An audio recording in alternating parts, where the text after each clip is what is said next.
All right. So I'm Eleni Johnson, and I am doing mine on McDonald's. And basically, I'm going to tell you guys how they started as a small business and became this big corporation that they are today. So it started by two brothers by the name of Maurice, aka Mac, and Richard, aka Dick. And they are from San Bernardino, California. And their father's name is Patrick McDonald, and he opened a food stand in Monrovia, California, which he called the Airdrome. And the Airdrome had hamburgers for 10 cents and all-you-can-drink OJ for $5. That's what they were known for. And in 1940, Mac and Dick moved the entire building 40 miles to San Bernardino, California, and they renamed the Airdrome to McDonald's Barbecue, which basically they added 25 new menu items, and obviously they were predominantly all barbecue. And then in 1948, the brothers realized that all their profit came from the hamburgers. So it would be more profitable for them to cut out all the other stuff and make a restaurant with hamburgers, french fries, cheeseburgers, shakes, and drinks. And they called that McDonald's. So that's where we got that from. And their business doing the barbecue was really successful, but they wanted to do something like more like a streamlined system that they could go bigger with. And they set the kitchen up like a, what's it called? Like an assembly line, intentionally. And their first McDonald's that they ever made was like, it didn't have any seating, it didn't have any coverage outside. It was basically like glass windows, and there was a line for the cheeseburgers and hamburgers. There was one for the fries, the shakes, and the drinks.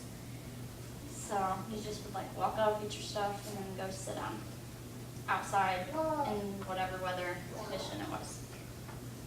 And that change, the barbecue change to the McDonald's change, officially happened on December 12th of 1948. And in 1952, the brothers decided that they needed to get a new look. They needed to redesign, start over, because they were using the same building before, so they wanted to make it more appealing to customers, I guess, like more eye-catching, and they wanted to further their efficiency. And after interviewing 4 architects, they finally decided on Stanley Clark Medicine. And they worked for months and months and months trying to come up with designs and colors and all that stuff.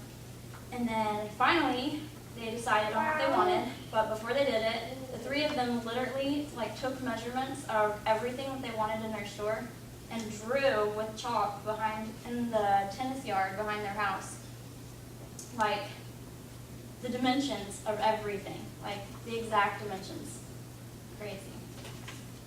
And then in the late 1952, they decided that they wanted to look for franchisees. And their first buyer was Neil Fox, which was a distributor for the General Petroleum Corporation. And the McDonald's that he bought was the first one that had the golden arches, and that was in Phoenix, Arizona. And that opened in May of 1953. And the second franchise buyer was the brother-in-law of him, Roger Williams, and his friend Bud Landon, which also worked with the petroleum company. And that was on August 18th, 1953 in Downey, California. And that one is actually known to this day as the oldest surviving McDonald's like in the U.S. So it's still there, which is a long time.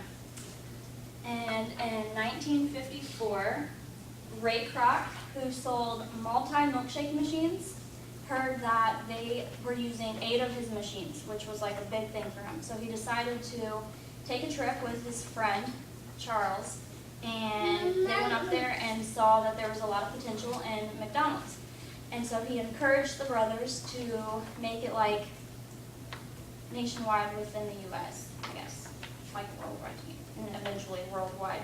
And the brothers were skeptical about it because they didn't know how it was going to do like all over the U.S. They didn't want it to fail, and they didn't want to deal with all of the hassle of it. And so Kroc decided that he would take responsibility for everything that happened, and he would do all the like advertising and setting up and everything like that.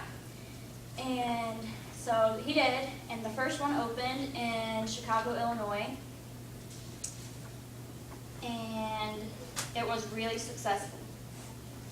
And then in 1960s through 1970s, McDonald's hit phenomenal growth, and they decided to do their advertising for Look for the Golden Arches, and it became their official logo in 1962. And then in 1963, they sold their 1 billionth burger and introduced the Ronald McDonald Clown. And in 1968, they opened their 1,000th restaurant and came up with their breakfast bar, and they did their first trial in New York City. And then in 1974, Kroc made the Ronald McDonald House because he believed that what you put into the community that you live in is going to be what you get out of it. So if you treat them good, they'll treat you good, kind of thing. And then within 12 years, there were 100 more Ronald McDonald houses in the U.S. In 1974, the first restaurant not in the U.S. opened up, and it was in the United Kingdom. And then that kind of became a hassle because on the employment forms, it was asking if you wanted to contribute to the IRA, which is supposed to be the individual retirement account, and it's also an acronym for Irish Republic Army, so people were thinking that they were doing bad things with it, but really they weren't. And then in the 1990s, they kind of had a fall, like because there was competition with Wendy's and Burger King and everything, and then they shot back up with good advertising, and in the 2000s, they decided that they wanted to make a healthier image for themselves. And that's all I have for you.